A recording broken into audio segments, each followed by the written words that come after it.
¿qué tal hermanitos? ¿Cómo están? Mi nombre es Gaby Liaud y bueno, vamos a seguir platicando del libro de los espíritus del maestro Allan Kardec. Vamos a hablar de las uniones antipáticas, puesto que los espíritus simpáticos son llevados a unirse. ¿Cómo se explica que entre los espíritus encarnados el efecto generalmente proceda solo de uno de ellos y que el amor más sincero sea recibido con indiferencia y hasta con repulsión? ¿Cómo? Por otra parte, el que más vivió, que más afecto tiene entre dos seres puede truncarse en antipatía y a veces en odio. Esto es un castigo, aunque solamente sea pasajero. ¿Cuántas personas hay que creen amar perdidamente porque solamente están juzgando las apariencias y cuando están obligados a convivir con la otra persona no tardan en reconocer que solo se trataba de una pasión material? Esto aplica mucho a las parejas que decimos, es que él es el amor de mi vida, es que yo sin él no soy nada o no soy nadie. No es que sea así, no es que realmente estás enamorada. Estás más bien enamorada. No amas a la persona, no la amas con sus defectos y virtudes. Estás enamorada de la ilusión, de quien crees que es esa persona porque tú mismo lo idealizaste y tú te creaste toda esa historia, toda esa telenovela en tu cabeza y entonces te enamoraste de quien tú crees que es, porque hay personas que conocemos de años, de muchos años y aún así decimos nunca terminamos de conocer a las personas. Entonces, bueno, eso es lo que sucede. Pero no basta con que estemos prendados de una persona que nos agrada y a la que suponemos tiene posesión de bellas cualidades. Nosotros los idealizamos y eso no lo debemos de hacer. ¿Cuántas uniones hay también de personas que al comienzo parecía que nunca llegarían a entenderse y cuando uno y otro se han conocido, se han estudiado bien, concluyeron que sí, hay un amor que es tierno y duradero porque se basaba en la estimación, pero no es amor, simplemente es una estimación. Lo quieres, pues. No hay que olvidar que el que ama es el espíritu y no el cuerpo. Y cuando la ilusión material se ha disipado, el espíritu va a ver la realidad. O sea, cuando desencarnemos y ya no tengamos esta materia gruesa, pesada, entonces nuestro espíritu va a recordar muchas cosas, pero hasta entonces. Hay dos clases de afecto, el que es referido al cuerpo y el que se expresa de alma a alma, y con frecuencia se confunde uno con el otro. El afecto del alma, cuando es puro y se funde en la simpatía, resulta durable.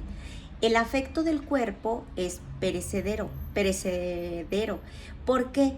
Porque es cuando nos dejamos atraer por las envolturas materiales. Podemos decir de algún actor, es que ese actor está guapísimo, es lo máximo. No, estamos viendo que tiene una envoltura material que a nuestros ojos es muy bonita, o es muy guapo, o es muy atractivo, y nos enamoramos, nos hacemos la ilusión de quien creemos que es esa persona en la vida real, porque recordemos que lo conocemos a lo mejor porque es un actor o porque es un cantante, pero lo estás conociendo en el papel de lo que él se desempeña, no lo estás conociendo realmente a él como persona. No sé si me da a entender. Entonces, he ahí que generalmente lo que nosotros pensábamos y decíamos que amábamos con un amor eterno, llega un momento en el que ya nos aborrece y nos damos cuenta de que esa ilusión, ese enamoramiento ya se desvaneció.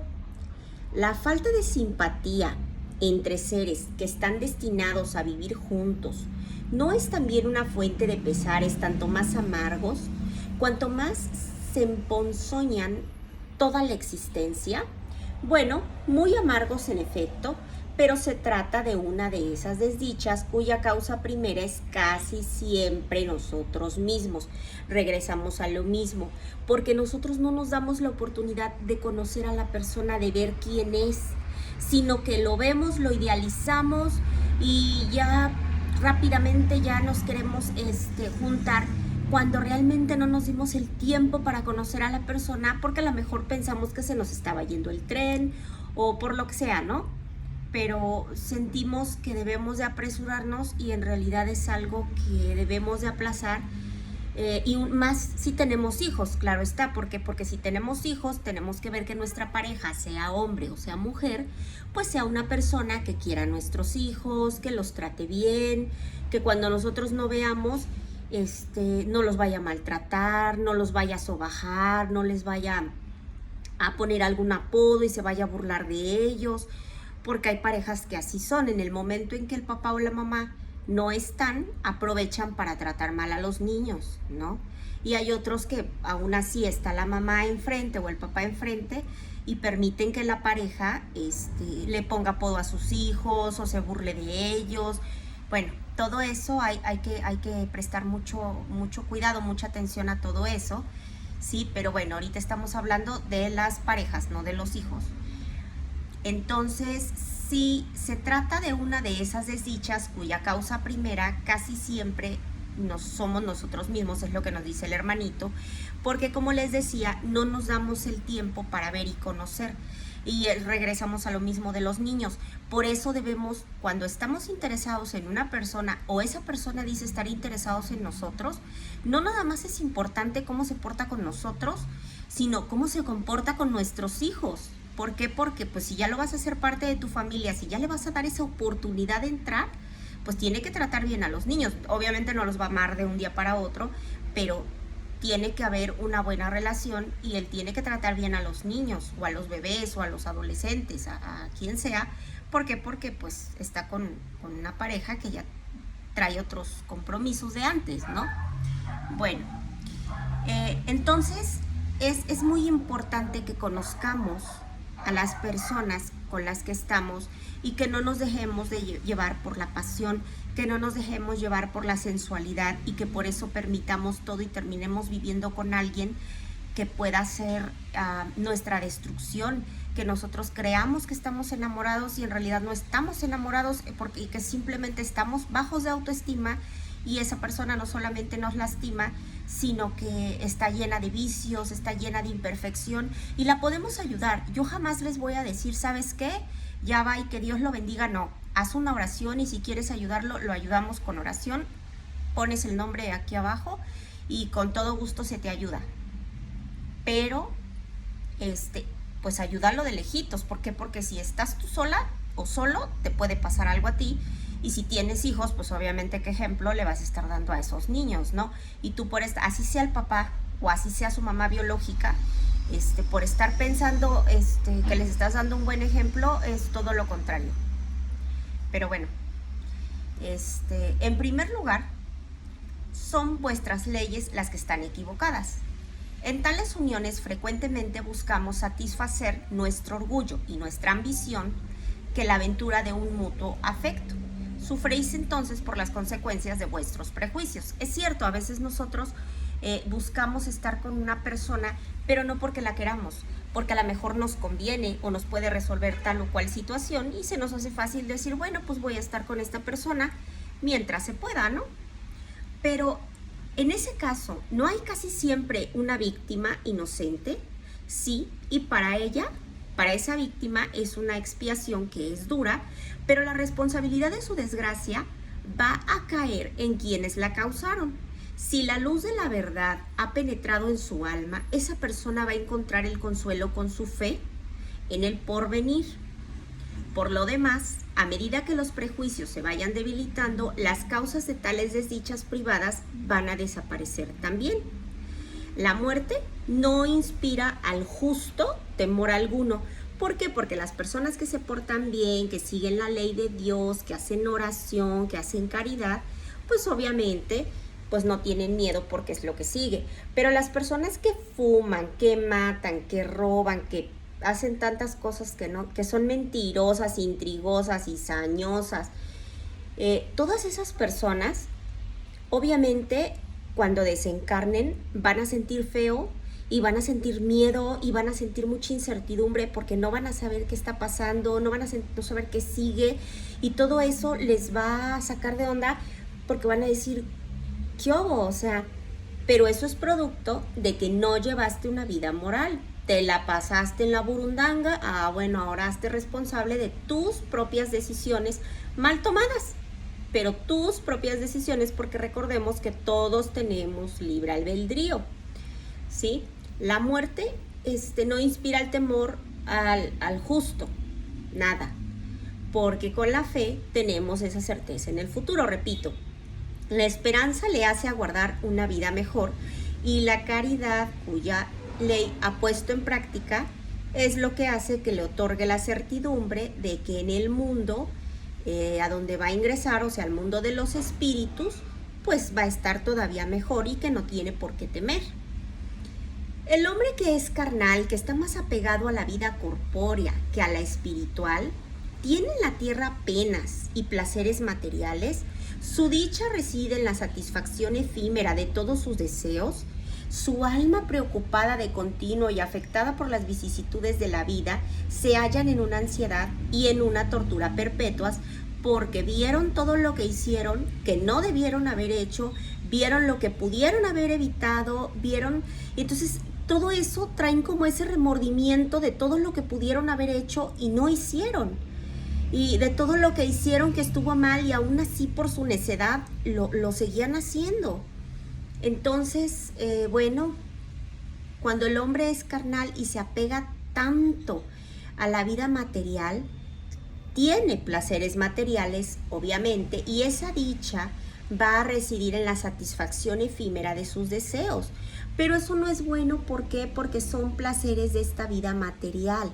Su alma normalmente pues va a estar preocupada porque no va a saber qué sigue, qué va a pasar, para dónde, la muerte le va a espantar, porque tiene duda en el porvenir, no sabe por dónde va a llegar ni qué esperar.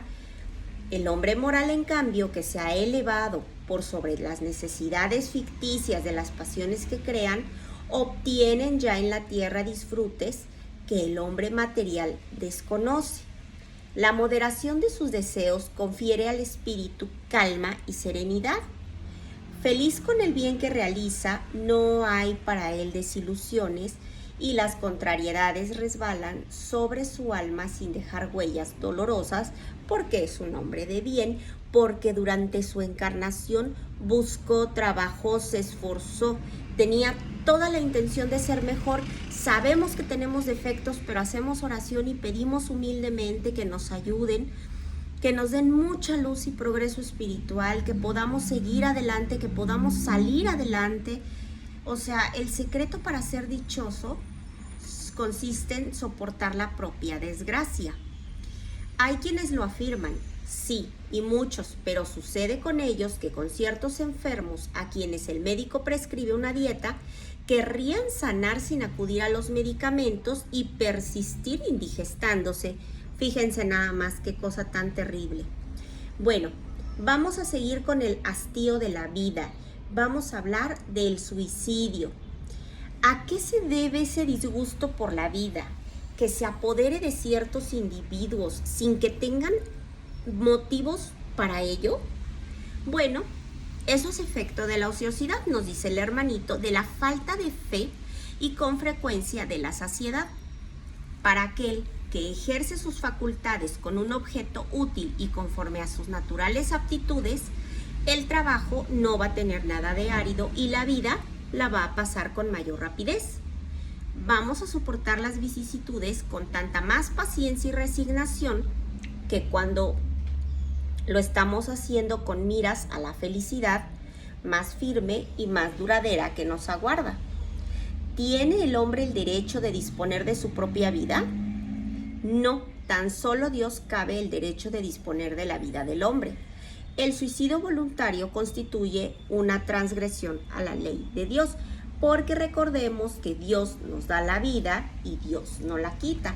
Entonces, aunque sea tu cuerpo, es como los del aborto, aunque sea tu cuerpo, pues Dios te lo dio y Dios va a ver en qué momento te lo quita, ¿sale? Entonces debemos de soportar las vicisitudes con paciencia y con resignación, cuanto que obra con miras a la felicidad más firme y duradera que aguarda. ¿Tiene el hombre derecho de disponer de su propia vida? No. Solo Dios, Él te la da y Él te la quita. Solamente Él. El suicidio no es siempre voluntario. El loco que se mata no sabe lo que hace. Es evidente que no sabe lo que hace. ¿Qué debemos pensar del suicidio que se debe a ese hastío por la vida? Bueno, nos dice el hermanito que son insensatos. Si hubieran trabajado, la existencia no les habría sido tan pesada. ¿Qué opinión merecemos del suicidio que tiene por objeto escapar a las miserias y desengaños de este mundo material? Bueno, pobres espíritus que no poseen el valor de soportar las miserias de la existencia. Dios ayuda a quienes sufren, pero no ayuda a los que no tienen fuerza y no tienen valor.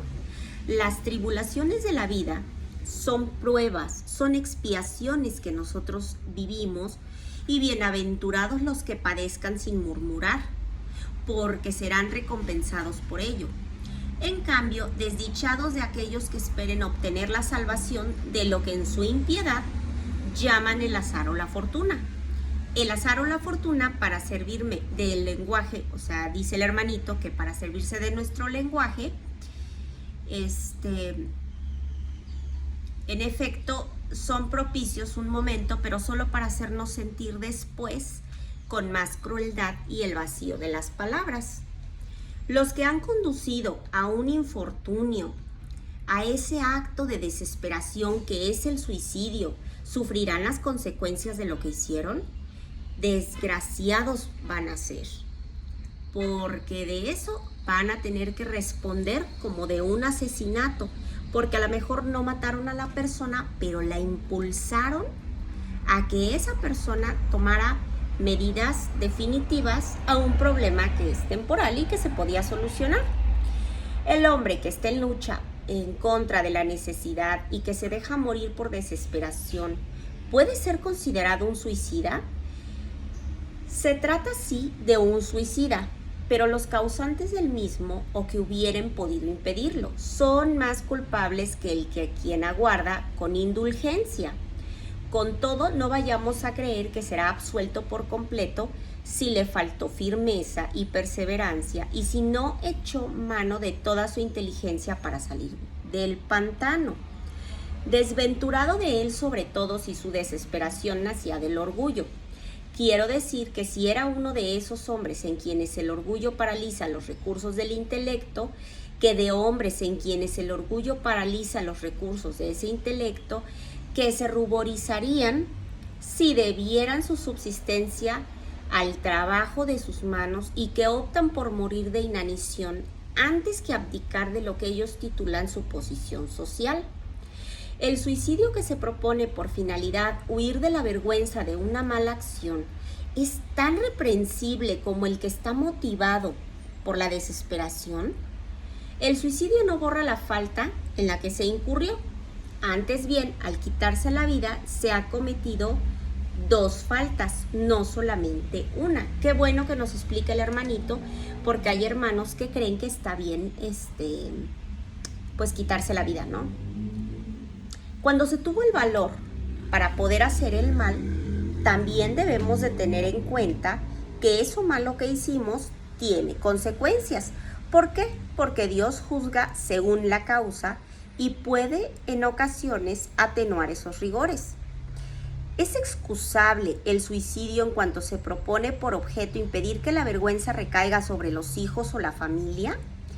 El que obre de esta manera no procede correctamente, aunque crea hacerlo, y Dios lo tomará en cuenta porque se trata de una expiación que a sí mismo se impone. Disminuye su falta por la intención que lo inspira, pero no por ello deja de cometerla. Además, abolid los abusos de vuestra sociedad y vuestros prejuicios y no tendréis ya suicidios.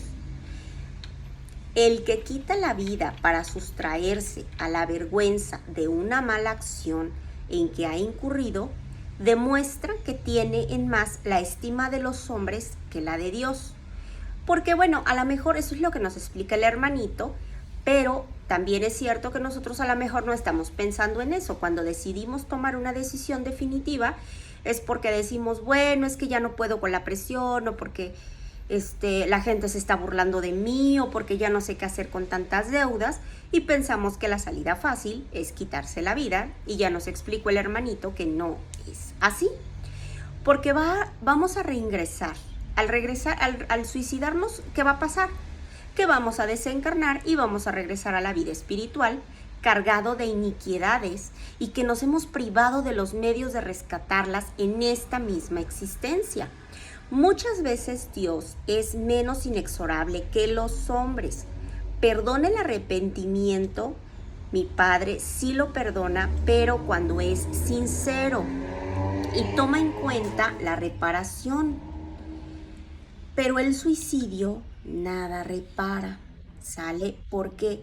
Porque estamos haciendo algo en contra de la propia ley de Dios. Como los que abortan, igual, alguien que está abortando está en contra de la ley de Dios. Muchas veces Dios es menos inexorable que los hombres. ¿Qué pensaremos de aquel que se quita la vida con la esperanza de llegar muy pronto a una existencia mejor? Esa es otra locura. Practicamos el bien y estaremos más seguros de alcanzar una vida mejor para la próxima encarnación. ¿Por qué? Porque si nosotros nos suicidamos y tomamos esa salida, entre comillas, fácil, lo único que estamos haciendo es retrasar la entrada a un mundo mejor. ¿Por qué? Porque tuvimos la prueba, no la quisimos, entonces tenemos que esperar a que nos den chance de volver a encarnar, y ya que estemos encarnados, tenemos que esperar para que nos llegue el momento de la prueba y otra vez, y no sabemos cuánto tiempo va a pasar entre una encarnación y la otra. No siempre desencarnas y rápidamente vuelves a encarnar. Eso ya hemos platicado en otros videos, que no es tan rápido como podemos llegar a pensar, ¿sale? Entonces, como les decía, es otra locura, porque si nosotros nos quitamos la vida, pues las cosas no nos las va a dar Dios sin ningún esfuerzo, ¿sí? Así retrasamos nuestra entrada al mundo de los espíritus, retrasamos nuestra entrada hacia un mundo mejor, ¿sale? Nosotros, en algún momento, si nos suicidamos, va a llegar el momento, o la persona que lo haga, que va a tener que pedir la oportunidad para volver a encarnar, hasta que Dios le dé esa oportunidad. Una culpa, sea cual fuere, no va a abrir jamás un santuario de los elegidos. Nosotros debemos de trabajar por el bien, no debemos de andar dañándonos a nosotros mismos ni a nadie más. Debemos de cuidar y proteger nuestro templo, nuestro cuerpo. No lo debemos de estar llenando de tatuajes, no lo debemos de estar flagelando, no lo debemos de estar llenando de agujeros y estarnos enterrando cosas. No, tu cuerpo es tu materia y te lo prestaron. No es tuyo, tu cuerpo no es tuyo, la vida no es tuya, tus hijos no son tuyos, todo es prestado mientras transites por esta dimensión. Entonces vamos a dejar un poquito al lado el ego y vamos a quitar ese sentido de yo y luego yo no. Eso lo tenemos que tener muy claro. Perdón que sea así tan agresiva, pero es importante que tengamos bien claro que nada es nuestro. Si a ti te prestan algo, ¿qué haces? Lo cuidas, y lo cuidas mucho más que tus propias cosas, porque sabes que lo tienes que entregar en buen estado. Asimismo tienes que entregar buenas cuentas a la hora de desencarnar. Asimismo tienes que entregar tu materia lo mejor que se pueda. Que no haya espacio para que diga Dios, ay no, perdón, pero yo te di un cuerpo sano. ¿Y tú qué hiciste? Te dedicaste a tomar, a fumar, a dañar tu materia. ¿Y qué le vas a decir? Es que tenía ganas de experimentar, tenía ganas de ver a ver qué sucedía. Pues no. El sacrificio de la propia vida no es meritorio a veces cuando se propone con el fin de salvar la de otros o de ser útil a sus semejantes. Esto es sublime según la intención y el sacrificio de su vida no constituye un suicidio.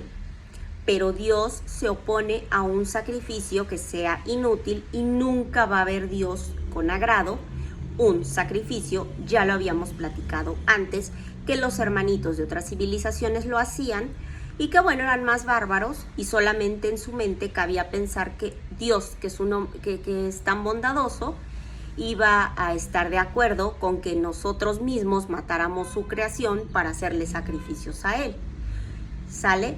Un sacrificio solo es meritorio por el desinterés y el que lo realiza tiene a veces una segunda intención que menoscaba ese sacrificio a los ojos de Dios. Todo sacrificio hecho a expensas de la propia felicidad es un acto que es soberanamente meritorio a los ojos de Dios, porque representa la práctica de la ley de caridad, ¿sí? Bueno, siendo la vida el bien terreno, eso ya lo sabemos, que la vida es un bien que tenemos aquí en la tierra, ¿no? Y es algo que tenemos que tener muy claro. Pero bueno, el hombre debe de apreciar la vida que tiene y el renunciar a ella en pro de los semejantes no comete un atentado, sino que cumple un sacrificio. Pero antes de realizarlo debe de reflexionar sobre si su vida no puede ser más útil que su muerte. El hombre que parece víctima del abuso de pasiones que se sabe que van a acelerar su fin, ¿cuáles son esas pasiones que aceleran el fin de las personas? Los mismos de siempre. El que fumemos, que tomemos, que nos droguemos, que nos malpasemos, porque eso también nos va deteriorando nuestra salud. Todo eso nosotros sabemos que no está bien, sabemos que estamos lastimando nuestra materia, pero qué tal que somos necios y lo seguimos haciendo, y eso no debe de ser. Entonces, sabemos que con nuestras imprudencias estamos acelerando nuestro fin, porque el hábito, que ya se nos hizo hábito, se ha convertido en verdaderas necesidades físicas y ya no lo hacemos por entretenimiento, ya no lo hacemos un viernes para convivir, sino que ya son necesidades físicas. ¿Ellos están cometiendo un suicidio? Sí, porque es un suicidio moral. El hombre resulta doblemente culpable, falta de valor como de bestialidad y olvido de Dios, porque recordemos que Dios te da una materia sana porque lo que quiere es que tú la cuides. ¿Es culpable en mayor o menor grado que aquel otro que se quita la vida por desesperación? Culpable en grado mayor por cuanto ha tenido tiempo de razonar su suicidio. En aquel que lo comete instantáneamente hay veces una especie de extravío que se asemeja a la locura. El otro, en cambio, será castigado mucho más por las penas porque están siempre proporcionales a la conciencia que se tenga de las faltas cometidas. Cuando una persona ve ante sí una muerte inevitable y terrible, ¿es culpable de abreviar en algunos instantes sus padecimientos apelando a un fin voluntario? ¿Siempre se es culpable de no aguardar el término fijado por Dios? Se concibe que en circunstancias ordinarias sea censurado el suicidio, pero supongamos en un caso en el que la muerte sea inevitable y la vida solo sea acortada unos pocos momentos. Se trata siempre de una falta de resignación y de sumisión a la voluntad del Creador. En tal caso, ¿qué consecuencias tiene esta acción? Una expiación proporcionada a la gravedad de la falta según las circunstancias, como siempre. Una imprudencia que comprometa innecesariamente la vida es reprobable. No existe culpabilidad cuando no ha habido la intención o la conciencia positiva de hacer el mal. Bueno, eso es algo que debe de quedarnos muy claro. Las mujeres que en ciertos países se inmolan voluntariamente, arrojándose al fuego en el que arden los despojos de sus difuntos maridos, ¿pueden ser conceptuales suicidas y sufrirán las consecuencias de tal acto? Nos dice el hermanito que obedecen a un perjuicio y muchas veces lo hacen más por la fuerza que por la determinación de su voluntad. Creen que están cumpliendo un deber y no es esta la característica del suicidio. Su excusa reside en la nulidad moral de la mayoría de ellas, así como de su ignorancia. Con la civilización irán desapareciendo esas costumbres bárbaras y estúpidas. Bueno, pues qué bueno que el hermanito nos hace ver que esto no es bueno, que si el marido se murió nosotros no nos tenemos por qué aventar al fuego, ¿verdad? Y porque pues regresamos otra vez a lo mismo. Dios te da la vida y Dios te la quita. Entonces nosotros no tenemos cómo ni por qué disponer de una vida, de una materia que no es de nosotros. Aquellos no pudiendo soportar la pérdida de las personas amadas, se matan con la esperanza de reunirse con ellas y alcanzar su objetivo. Para ellas el resultado es opuesto al que esperaban obtener, y en vez de reunirse con ese objeto de su afecto, se alejan más de ellos. ¿Por qué? Porque Dios no te va a compensar un acto de cobardía y el insulto que se hace al dudar de su providencia, porque es eso, insultar su providencia. Pagarán en ese instante de demencia con penas más severas que las que creen acortar, y no tendrán para compensarse la satisfacción que ellos esperaban. Por eso no debemos de quitarnos la vida, por eso debemos de pasar nuestras pruebas sin murmurar. El suicidio, ¿qué consecuencias acarrea en general sobre el estado del espíritu? Las consecuencias del suicidio son muy diversas. No existen penas fijas y en todos los casos son siempre relativas a las causas que lo han ocasionado. Pero una consecuencia a la que el suicida no puede escapar es la contrariedad. Por otra parte, la suerte que corren no es la misma para todos. Depende de las circunstancias. Algunos expían de inmediato su falta y otros lo hacen en una nueva existencia que será peor que aquella cuyo recurso natural interrumpieron. Las consecuencias del suicidio no resultan siempre iguales, pero hay las que son comunes en todos los casos de muerte que son violenta, y ese resultado pues es la interrupción de la vida porque fue una muerte violenta, es algo que de un momento a otro sucedió. En primer lugar, esta es más prolongada y más tenaz la persistencia del lazo que la une con el cuerpo, porque ese vínculo tiene toda la fuerza, fue algo inesperado que llegó de un momento a otro, mientras que en los casos de muerte natural es distinto porque el vínculo se ha ido debilitando poco a poco hasta que llegó el momento de la muerte natural y entonces ya se extingue la vida. Las resultas de tal estado de cosas son prolongación de la turbación, espíritu y luego el engaño que dure un tiempo más o menos largo que induce al espíritu a creer que se cuenta todavía con vida y ya no tenemos vida, pero el espíritu, como fue una muerte abrupta, fue algo de un violento, pues obviamente el espíritu todavía no le cae el 20 de que ya no pertenece a este plano. La relación que persiste entre el espíritu y el cuerpo produce en algunos suicidas una especie de repercusión del estado del cuerpo sobre el espíritu, el cual siente así, a pesar suyo, los efectos de la descomposición de la materia que le hacen experimentar una sensación que es de angustia, que es de horror, y que esa sensación la va a estar sintiendo prolongada por un tiempo indefinido, y Dios lo va a permitir. ¿Por qué?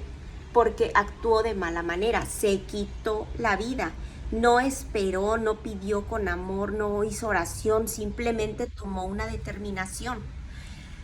En ningún caso el suicida se halla libre de las circunstancias de su falta de valor y tarde o temprano expiará esa culpa.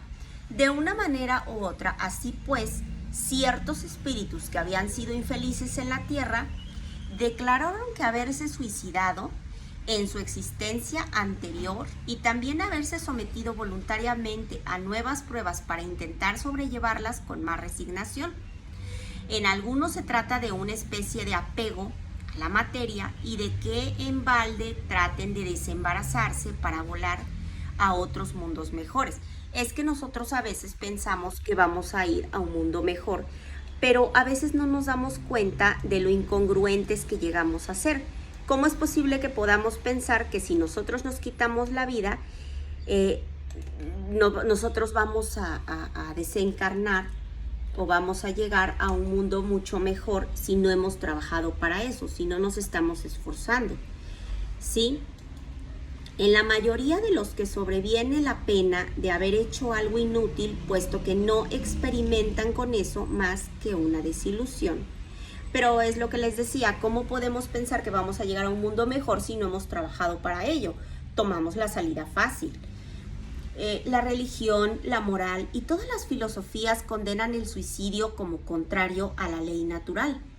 Todas ellas nos dicen, en principio, que nos asiste el derecho de abreviar la vida voluntariamente porque es nuestra propia vida. Pero recordemos que eso es la ley del hombre y la ley del hombre se tiene que modificar. Esa es la que está mal, no la ley de Dios. Estaba reservado al espiritismo demostrar con el ejemplo de los que sucumbieron a él que el suicidio no solo es una falta en cuanto constituye a una infracción a una ley, es una infracción a la ley moral. Consideración que está para algunos individuos de poco peso, pero si no, pues no lo ven, pero es un acto tonto, pues nada se gana con quitarse la vida, ¿no? Y no es la teoría la que nos enseñe, son los hechos que el espiritismo pone ante nuestros propios ojos. Bueno, hermanitos, eso es todo por hoy. En el próximo video vamos a platicar sobre las penas y los goces futuros, igual del libro de los espíritus del maestro Allan Kardec. Espero que les guste y bueno, ya seguiremos estudiando.